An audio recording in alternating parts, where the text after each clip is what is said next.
학과 전공 안내, 연세대학교 노원호문학과 21학번 1. 성공적인 고등학생 생활 보내기. 안녕하세요. 저는 올해 연세대학교 노원호문학과에 진학한 신입생입니다. 저는 지방 일반고 출신으로 학교 정규 수업 외에 학원, 과외 등 다른 사교육을 받지 않았습니다. 제가 졸업한 학교는 자율형 사립고등학교에서 일반 고등학교로 전환된 곳이며 사립여고 특성상 다른 일반고에 비해 내신을 받기에 다소 불리할 것이라고 판단하였기에 저는 1학년 때부터 학생부 종합 전형을 전략적으로 준비했습니다. 또한 고3 초반 코로나19로 인해 5월 초순까지 온라인 수업을 했었고 그 시간을 수능 준비에 투자하며 정시 준비를 병행했습니다. 1. 진학하고자 하는 학교 및 학과 정하기. 1. 목표 대학. 처음 고등학교에 입학하고 목표 대학을 정하려면 막막하기만 합니다. 내 수준으로 이곳에 과연 갈 수 있을까? 라는 자존감 낮은 생각이 들기도 하죠. 이러한 상황에 놓인 여러분께 제가 드리고 싶은 말씀은 일단 저질러 보라는 것입니다. 저는 고등학교 1학년 때 호기롭게 목표 대학을 연세대학교로 잡았으나 속으로는 인서울도 어려울 것이라고 생각했습니다. 인터넷에 나와 있는 합격자 평균 내신 등급은 제 성적보다 한참 높았기 때문이죠. 그러나 끝내 저는 연세대학교에 최종 합격했습니다. 그러니 온라인상으로 돌아다니는 숫자들에 연연해하지 마시고 헛된 꿈이라도 괜찮으니 마음껏 꾸셨으면 좋겠습니다. 2. 목표학과. 목표학과는 장래 희망을 바탕으로 정하는 것이 일반적입니다. 그러나 꼭 장래 희망과 목표학과가 1:1 대응되어야 할 필요는 없습니다. 고1 당시에 저는 언론인이 되고 싶었기에 무조건 언론 홍보 영상학부에 진학해야겠다고 생각했습니다. 그러나 학년이 올라가면서 언론인이 되기 위해서는 언어문화적 소양과 넓은 교양 지식 역시 필요하다는 것을 깨닫고 어문계열과 사회학과를 목표로 잡게 되었습니다. 왜 이 학과에 지원하게 되었는지에 대한 부연 설명만 생활기록부상에서 잘 이루어진다면 전공적 합성도 문제될 것 없습니다. 이 학생부 종합 전형 준비 노하우. 수상 경력. 본인이 자신 있는 분야나 전공 관련 대회에만 출전하지 않고 최대한 많은 대회에 참가하기를 추천합니다. 언론인이 꿈이었던 저는 논술경시대회와 국어사회주제탐구대회에 참가했을 뿐만 아니라 수학경시대회에 나가 입상하기도 했습니다.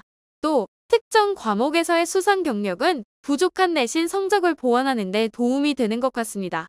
고2 때 수학 내신 3등급이 나왔는데 해당 학기 수학경시대회에서 2등을 한 경력이 마이너스를 보완해 주었다고 개인적으로 생각합니다. 교과후 수상을 제외하고 3년간 23개의 상을 받았습니다. 위에서 언급한 논술경시대회, 국어사회주제탐구대회, 수학경시대회 외에도 동아리 학술 발표대회, 한자경시대회, 감상문 쓰기대회, 토익토론 결과물 발표대회, 창의적 결과물 발표대회, 독후활동 발표대회, 모범상 등의 수상 경력이 있습니다. 동아리 활동. 저는 3년간 정규동아리 모의 유엔 활동을 했으며 동아리 부장을 맡았습니다. 사실 언론인이라고 하면 방송부나 영자신문 동아리에 들어가야 한다고 생각하기 쉽지만 저는 언론인의 기본적 교양을 기르는 학종 스토리를 추구했기 때문에 모의 유엔을 선택했습니다. 모의 유엔 동아리에서는 각국의 사회문화적 맥락과 내부적 이슈를 쉽게 접할 수 있었습니다. 그러나 그 정보를 바탕으로 자유로운 토의토론이 이루어지기보다는 써온 연설문을 낭독하는 데 그친다는 문제점이 발생했습니다. 2학년이 되어 동아리 부장이 된 저는 이를 해결하고자 팀별 외교 정책 수립 프로젝트를 기획하여 동아리 활동의 능동성을 높였습니다. 저는 이 프로젝트에서 핀란드의 중립 외교 정책을 바탕으로 한 약소국의 강대국 의존 탈피 외교 정책을 기획했고 이 과정에서 구소련 사회에 관심을 가졌습니다. 이 내용으로 자기소개서 이번 문항을 시작했기에 뜻깊은 활동이라고 할 수 있습니다. 자율동아리는 1학년 때 교육심 화토의 동아리와 유기견봉사 동아리를 2학년 때 신문사설 동아리와 유기견봉사 동아리 3학년 때 독서 토론 동아리로 활동했습니다. 저희 학년은 자율동아리 활동 내용이 세특으로 온전히 서술될 수 있었기에 교과 활동으로 불충분한 부분이나 심화학습을 자율동아리로 해결할 수 있었습니다. 봉사활동. 저는 3년간 250시간가량 봉사활동을 했습니다. 크게 교회 봉사로는 교통안전 나눔이, 지역축제기획단, 지역구청소년참여위원회, 교내 봉사로는 또래교사, 급식질서지도, 교지 편집부 활동을 했습니다. 봉사활동은 단순히 봉사 시간이 많다고 해서 능사가 아니라 지속성이 중요하다는 점을 강조하고 싶습니다. 저는 시험 기간을 제외하고 적어도 2주에 한 번씩은 봉사활동을 꼭 했습니다. 여러 봉사활동 중에서 가장 인상 깊었던 것은 지역구 청소년 참여위원회 활동이었습니다. 주로 지역구의 문제 상황을 조사하고 이를 해결하기 위한 정책을 제안하는 봉사였는데 이 과정에서 일상 속의 병폐를 비일상적으로 바라보는 능력을 기를 수 있었습니다. 이처럼 봉사활동을 하는 것에 그치지 않고 봉사를 통해 얻은 깨달음을 바탕으로 후속 활동을 이어가는 것이 좋습니다. 또 꼭 전공 관련 봉사를 해야 한다는 고정관념도 버리세요. 의대에 가기 위해 대학병원 의료봉사를 가거나 공대에 가기 위해 과학체험관 봉사를 할 필요는 없습니다. 과학체험관 입구에서 들러리처럼 가만히 서 있는 것보다는 오히려 보육원에 가서 직접 발로 뛰는 편이 더 나을지도 모릅니다. 세부 능력 특기사항. 아무리 좋은 말이더라도 뻔하고 상투적인 말은 안 하느니만 못합니다. 세특에서는 남들과 차별화될 수 있는 나만의 모습을 보여주는 것이 베스트입니다. 그러기 위해서 저는 장래 희망을 구체화하는 방법을 택했습니다. 즉, 어떤 직업을 갖고 싶은지 정하는 것입니다. 저는 고1 때 언론인이라는 꿈을 확장시켜 편협한 시야에서 벗어난 열린 언론인이라는 콘셉트를 정했습니다. 콘셉트를 확고히 하기 위해 편견과 관련한 책을 읽은 뒤 실제 제가 일본에 가지고 있던 문화적 선입견을 철학 에세이로 풀어 윤리와 사상 시간에 발표했습니다. 이러한 생기부 콘셉트는 학년이 갈수록 더욱 구체화되는 편이 좋습니다. 앞서 언급한 콘셉트는 고2 때 통계 자료를 올바르게 해석하는 공정한 언론인으로 변화했습니다. 통계 자료를 잘못 해석한 언론의 사례를 조사하여 확률과 통계 세특에 넣었고 그 후속 활동으로 관련 테드 강연을 시청하고 진로활동 보고서를 작성했습니다.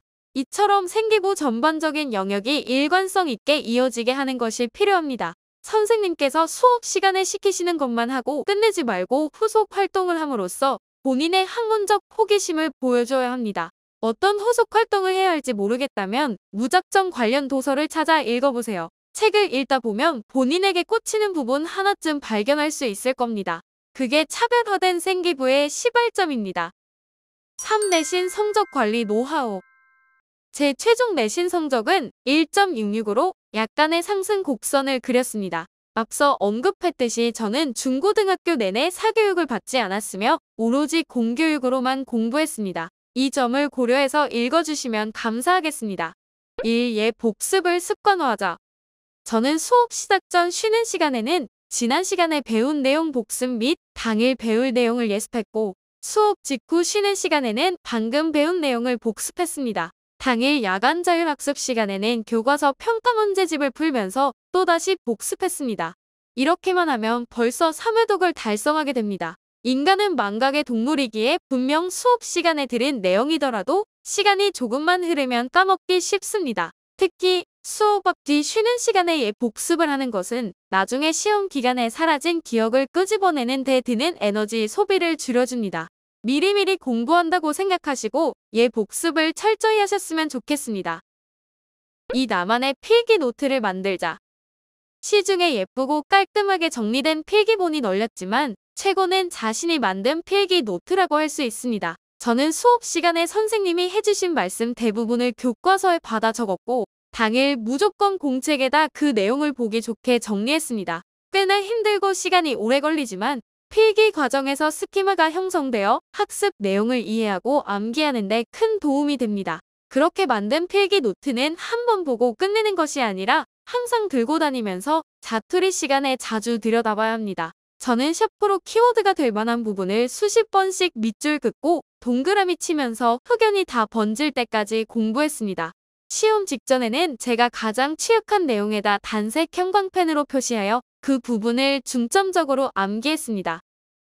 3. 질문을 많이 하자.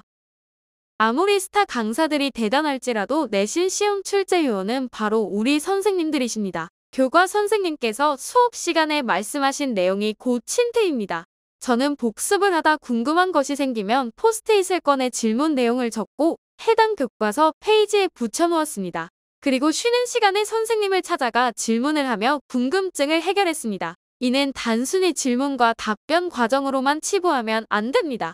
선생님 말씀을 잘 듣다 보면 선생님께서 어떤 부분을 중요하게 생각하시는지 알아챌 수 있기 때문입니다.